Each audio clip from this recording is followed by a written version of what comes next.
Deep in the mountains of Japan, where old cedar trees reached for the sky, everything was quiet.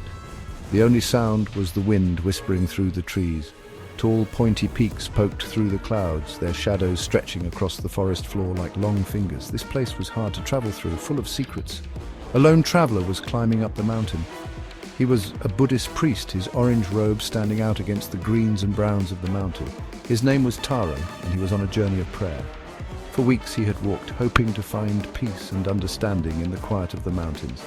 But the mountains, as peaceful as they seemed, held hidden dangers.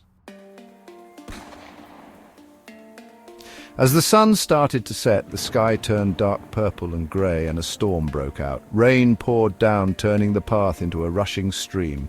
Taro, cold and wet, saw a small hut nestled among the roots of a giant cedar tree. Smoke rose from its chimney, a sign of warmth and safety. An old woman with a wrinkled face greeted him at the door. She had a kind smile and warm eyes. She gave him a warm bowl of soup and comforting words, her voice soft and gentle. But even as Taro ate, he felt uneasy. The hut was small, with a thick curtain hiding a corner of the room in shadow. The old woman didn't say much, but her eyes followed Taro, making him nervous.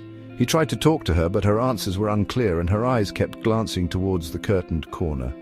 The storm raged outside, and Taro felt a growing fear inside. What was she hiding? Why did the air in the hut feel so strange and heavy? He couldn't ignore his fear any longer. Taro stood up. He had to know what was behind the curtain. As he reached for it, the old woman let out a wail, a scary sound that echoed the howling wind.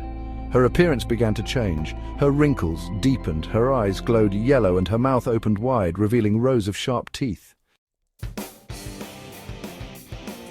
Taro stumbled back in fear.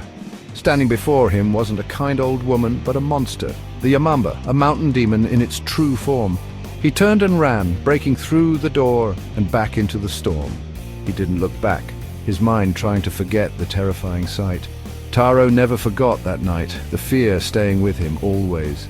He found comfort in his faith, but the memory of the Yamamba's true face remained. It was a chilling reminder of the darkness that can hide behind a normal appearance, a haunting echo of the mountain's ancient and terrible power.